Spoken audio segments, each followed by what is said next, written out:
Hi everyone. இன்றைக்கி நம்ம கார்டனுக்காண்டி 2 புது செடி வாங்கிட்டு வந்திருக்கோம். அது ஒன்று முல்லை செடி, இன்னொன்று டேலியா வெரைட்டி ஒரு செடி. எனக்கு அந்த செடியோட நேம் எக்ஸாக்டாக தெரியல, நர்சரிலையும் சொல்லலை.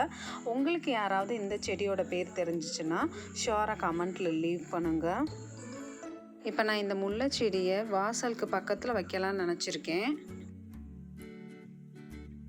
பெரிய குழி தோண்டியிருக்கோன்னு பார்க்குறீங்களா? இல்லை, ஆக்சுவலி இதில் நிறைய செடி வச்சு செத்து போச்சு. அதனால் இதோட மண்ணை கொஞ்சம் வீடு கட்டினப்போ செங்கல் இந்த மாதிரி கல் போட்டு உள்ளே அமுக்கி வச்சுட்டாங்க. சரி, அதை ஃபுல்லாக ரிமூவ் பண்ணிவிட்டு இனி செடி வச்சோம்னா நல்லா வரும்னு சொல்லிவிட்டு அதை ஃபுல்லாக ரிமூவ் பண்ணிவிட்டு இப்போ கொஞ்சம் வேப்ப இலையோட குப்பைலாம் சேர்த்து வச்சுருந்தேன். அந்த வேப்ப இலையோட குப்பையை போட்டுக்கிறேன். இன்றைக்கி வேர்ல்டு என்விரான்மெண்டல் டேயை செலிப்ரேட் பண்ணுறதுக்காண்டி தான் நம்ம 2 புது செடியை கார்டனுக்கு கொண்டு வந்திருக்கோம்.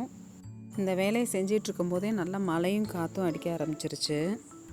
நாங்களும் இந்த கிளைமேட்டை என்ஜாய் பண்ணிக்கிட்டு இந்த வேலையை பார்த்துக்கிட்டு இருந்தோம். இந்த மாதிரி எல்லோரும் நம்மளும் சுற்றுச்சூழலை பாதுகாக்கிறதுக்கு ஏதாவது ஒரு செடி நட்டு வைக்கணும்.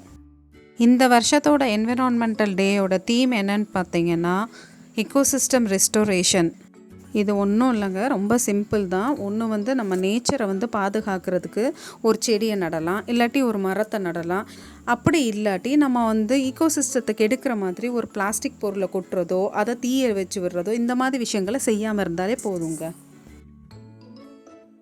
அந்த செடியோட மண்ணை குலைக்காமல் நான் அப்படியே வச்சு பக்கத்தில் இருக்க மண்ணை மட்டும் கொஞ்சம் அணைச்சி அதை அமுக்கி விட்டுட்டு கொஞ்சம் லேசாக தண்ணி ஊற்றுறதுக்கு லேசாக பாத்தி மாதிரி வச்சுக்கிறேன். இன்றைக்கி ரொம்ப சந்தோஷமாக இந்த முல்லை செடியை நட்டாச்சு. இதுக்கு தண்ணி ஊற்றிட வேண்டியதான், அவ்வளோதான். இது முடிஞ்சது.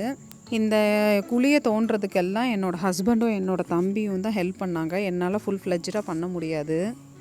பாப்பா நான் இந்த செடியை நடுறேம்மா, இந்த பூச்செடி எனக்கு ரொம்ப பிடிச்சிருக்கு, நான் நடுறேம்மான்னு சொன்னாங்க. சரி, அவங்க நடட்டுமேன்னு சொல்லிவிட்டு நான் அவங்களுக்கு கொஞ்சம் வேர்மி கம்போஸ்ட்டும் இலையோட சத்தையும் கொடுத்தேன். அதை 2ஐயும் கம்பைன் பண்ணி இப்போ அந்த தொட்டியில் அவங்க நட போகிறாங்க. நீங்களும் இந்த மாதிரி உங்கள் குழந்தைங்களுக்கு ஒரு ஸ்பேஸ் கொடுங்க. ஸோ தட் அதை அவங்க நட்டு வச்சு கொஞ்சம் அதை வளர்த்து என்ஜாய் பண்ணுவாங்க. இந்த மாதிரி லாக்டவுன் பீரியடில் இந்த மாதிரி பூக்களை பார்க்கும்போது மனசுக்கும் நல்லாயிருக்கும். குழந்தைங்களும் ரொம்ப இன்ட்ரெஸ்டடாக பூச்செடி வளர்க்குறதுக்கு ரொம்ப இதாக இருப்பாங்க. ஏன்னா நானும் சின்ன வயசில் நிறைய பூச்செடி வச்சுருந்தோம், நிறைய குரோட்டன்ஸ் வச்சுருந்தோம். எங்களுக்கு குரோட்டன்ஸும் பூச்செடி வளர்க்க ரொம்ப பிடிக்கும். லாஸ்ட் 3 இயர்ஸாக தான் எனக்கு காய்கறி செடி மேலே இன்ட்ரெஸ்ட் திரும்பிச்சு. அதுக்கப்புறம் தான் நான் ஸ்டார்ட் பண்ணேன். தேங்க்ஸ் ஃபார் வாட்சிங். இந்த வீடியோ உங்களுக்கும் பிடிச்சிருக்குன்னு நம்புகிறேன். உங்களுக்கு பிடிச்சிருந்துச்சுன்னா லைக் பண்ணி, ஷேர் பண்ணி, சப்ஸ்கிரைப் பண்ணுங்கள்.